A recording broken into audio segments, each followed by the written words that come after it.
For a lot of my life, I think I have been mediocre. Satisfactory is what I like to use. In terms of like, I'm not satisfied, but I'm satisfying the rules and perceptions that I think are being assessed onto me, when in reality, I'm the one who has to decide. And for a really long time, I have let myself settle down and not stand up for myself and not say that I deserve it. And I made a video about that pretty recently that I have privated right now, in terms of like standing up for myself and what I deserve, which I'm waiting on a certain thing to happen or not happen to kind of determine if I should add that to the video. So I have another video potentially coming out soon. We'll see. But a lot of times I don't stick up for myself. It's been better for me in my head, is what I tell myself, is to satisfy the rules that have been assessed onto me, like I just said. And because of that, there is a part of me deep down inside that wants to go out and reach, and wants to go out and stand tall and be able to look straight without an eye wandering, looking around for the eyes of others, saying, oh, I wonder what they're thinking about me. What should I do that makes them happy? What should I do to complete my rules and my guidelines of how I should act and how I should behave? It's not asking myself how I should feel in the moment. It's firsthand asking about everybody else. And because of that, when I actually want to stick up and I actually want to put myself out there, when I actually want to do certain things, it's like I need the approval of others first to start talking, or I need some sort of credentials or validation to be like, okay, this is what I'm about. And because of that, I've always lacked that sense of confidence to really be firm in how I communicate within my interest or my expressions, or just how I'm expressing said emotions.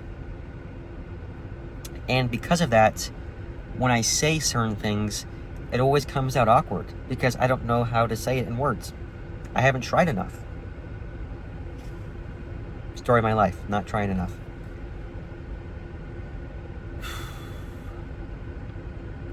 And that's just what it is. It's just trying to feel like I need to get it right.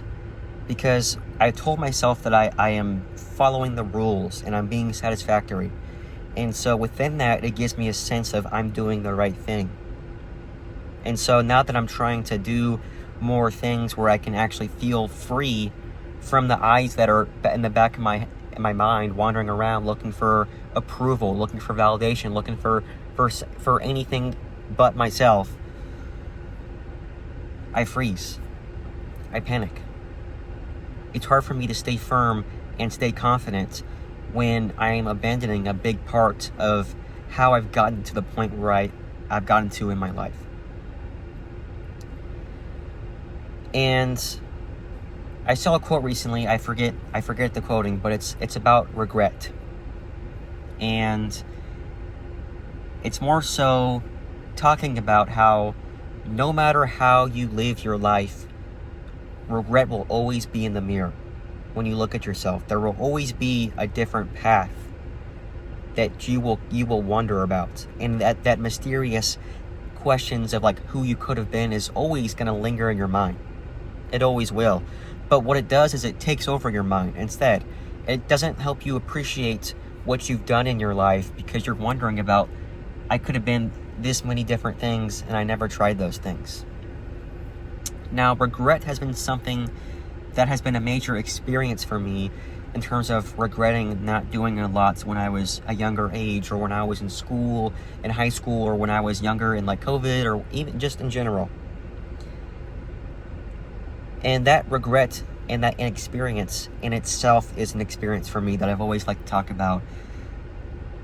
And I don't want that to be the main experience that I go through, is regret. I know that regardless of how I've lived my life, I will regret certain things that I didn't do or that I wish I did sooner. And that's just, I can't really control that. That's just impossible to navigate through. But what I don't want to do is just sit in a pile of regret and feel like I let myself down. I want to, when I'm older, when I'm actually sitting in my regrets, feel like I actually was wise in my choices that I made. And even if it didn't pan out, I can laugh at myself and say, I tried this and it didn't work out. But when you sit and you look at yourself and all you see is you didn't try, it leads to way more different paths of regret.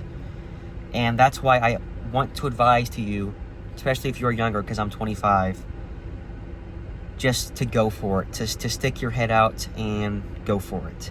You don't want to settle for mediocrity, because that's what I've done for so long, is look for the approval, look for the validation, look for the reassurance within the eyes of other people. And because of that, it's led me to lose my identity. And it's led to me struggling to find myself. It's led to me struggling to find how I can go forward by myself. And it's difficult. It really is. I don't think it was supposed to be easy. But you deserve to have the good things happen in your life because you want to have them to happen to you. You do. And when you live in the eyes and the lens of other people and don't acknowledge your own lens, you're going to find it hard to really appreciate those things that you've been looking for when you have them in your life. Because sometimes we can have all these things that we've been looking for, but if we're not there to appreciate them and then we lose them, that is a type of a pain experience that will be hard to get over. Way, way harder than you could ever imagine. And so you want to live more so within the time that you have to appreciate and make sure that you're doing more and not settling for yourself, because you deserve more. I think a lot of people, especially in relationships, use the word settling. You shouldn't settle for someone and think, okay, this can work out. I guess I'll make it happen. You should be with someone who you want to be with, where they make you happy. You can appreciate them in the moments, and they make you just the biggest ray of sunshine in the world. They make life worth living, and they continue to make life worth living for you as you would do for them. There's too many games and rules and guidelines that social media wants to play, where if you don't do this, then you actually hate your partner. And people judge too quickly. And it's easy to give in to that. But it's very important to think for yourself and remind yourself why you want to connect with this person or with these people. You don't want to make the wrong choice. And it's scary. And because of that, sometimes you just don't make a choice at all.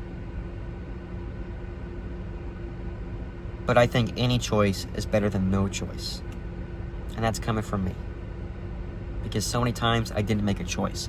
I didn't stand up for myself. I wanted to go do something and I didn't. Because I didn't want to be mean or break my perception that I've curated perfectly for the satisfaction of other people, without asking myself, what satisfies me? Shit. What gets me going, girl? Give me some cake. Give me some badonka dog.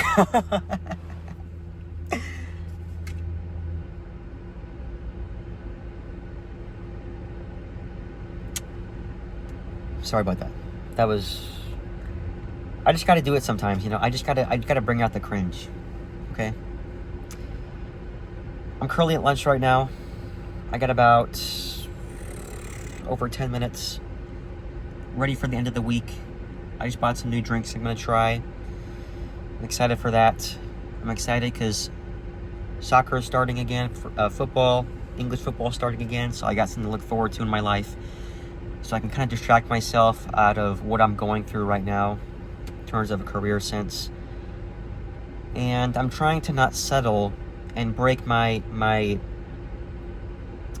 conditioning of how I've gained my satisfaction of my perception that I've created in my life. And I don't want to keep wandering and looking around in the eyes of others. I want to stand firm and look and say, I deserve this. I want this.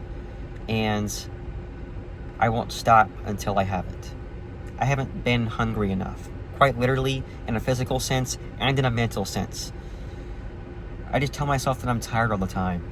And the truth is that I kind of am. Working is just tiring. This world and everything, capitalism, having to work for 40 more years, is very tiring. But I feel like for the most part, a lot of us think that we can do more. And I think we can. And I think we tell ourselves that we give up on ourselves too easy. We think we know our emotions and we know ourselves, and then we surprise ourselves every time. I don't know myself as well as I think I do. And I do know myself a lot. But that is a freeing thing to say to yourself, is you don't know yourself as much as you think you do. Because there's so many times where you surpass what you think you can or can't do, and that's awesome. Thank you guys for watching. A little 11-minute calm video. I appreciate the recent support on the videos. It's been awesome. I've been enjoying this. And see you later.